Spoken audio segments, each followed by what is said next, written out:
Çağıran ekenigen. Geldim. Açan öyle erke deyip karışıp duran vardır sana bir yerde. Geldim.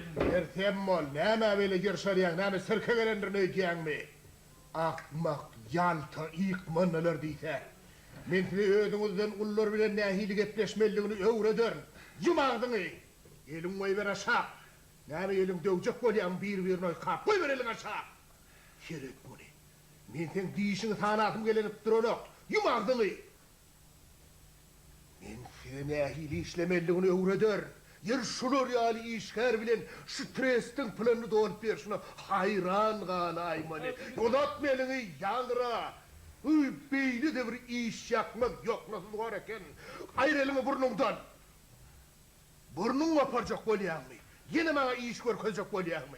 Teretmin titreyen bolup dur şunu. Ayır elini kulağından. İş yapmak yaltanır deydi. Şunyalık işgerler bilen şu trestin işini ağzını mümkünletme. Mümkünletme ağzını. Näme şumçoryan? Näme şumçoryan? Bar uğra işin bile var.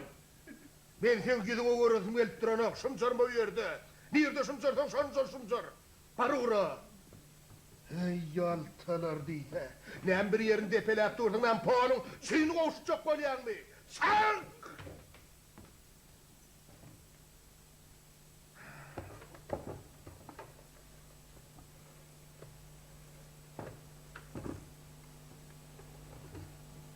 Prohodnoy mi? Teyzen vardı mı? 70'in kayakati teyzen toplamış. Ha? Baranok mu? Baraydığında aydın ben karaşı atıyorum değerde. Tidrak gele vursun ben yanıma. Evet. Ya aydın şöyle. Vardı mı? Tidrak iyi verin ben hoğlukmaz. Gelsin tidrak yanına. Aha. Gel.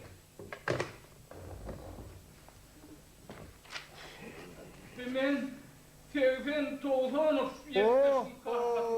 Oho, Sevfencan gele vur. Salamu aleyküm baybo.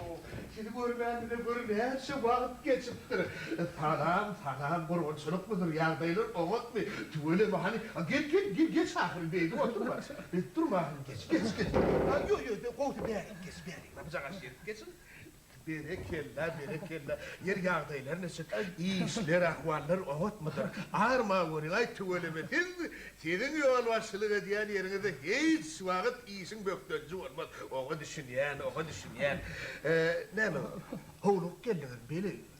Demin dur ha? Öttü mü taşın? Hani bir suğucağa şoğurtlan demin dur sen. Alın bakalım. Yoksa da bu iş plan vaktini yerine getirecek deyip Oğlum, gıtsınma, ne mi Ay deliriyor, beyitme. Döküldün, damdın, deliriyor. Hani bu planı vaktini yerine getirecek deyip söz öğrenek gelmiyor. Sizin tamam olur, berekella. Sizin işler yerinde işin hiç böktönçü olmadı. Yoksa işlen yağda neydi? Ay oğutturla onu bilyen de hem iyisi planı artığı bilen doldurup hem iyisi de premiyer yağız ben katı sağdama. Bu yolda iş var da torap ben etahı adiyattan çıkarttırla bu sağılır oğut mu? Eşonur sağlık mı hem tüvele mi? Abdu bolu bilya.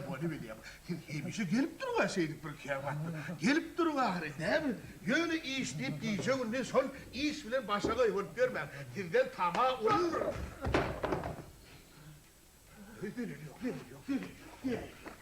Deliriyor. Arkayın gidebilirsiniz. Her vaktiniz gelebilirsiniz. Hoş gördüm. Tamam. Gelip durun ahire şeydim. Yoksa da ben yakın vaktlarda sizin çoğuruğuda ayrılıp kayıtmak niyetim var. Ana sonunda yok. Mahalleyi de varar. Sağınır bile falanlaşıp, onunla oturup bir sahilleşip kaydar. Bolyanlı yaşı boş. Tamam. Gelip durun. Yedin için elmedi ama kafa çıktı. Gelip durun. Ne mi dedin sen? Gen göreydin mi? Bugün kubolan yağday doğurdu. Onam gen görürlükçe var diyen. Yine elki bilen siz gelenizde men sizin gepleş usulunuzda. Yani özünüzün yanınıza geleyen işgärler bilen sizin gürleşiniz usulünde gürleştin. Sonku edegen edil yene de sizin işi tuğulunuz, yöne sizin ödünüzden ulraq adamdan yanına varanını getleysiniz. Düşünükli mi? Suratlarda netice çıkarırsanız diyen umudum var. Eğer şunun netice çıkarsanız onu şunur yani. Golsuz yazılan arzalar sizin üstünüzden şikayetler men stolumun üstünü top batıp yapmaz. Düşünükli mi? Bey be. Beni hayli beyli oluyor ay.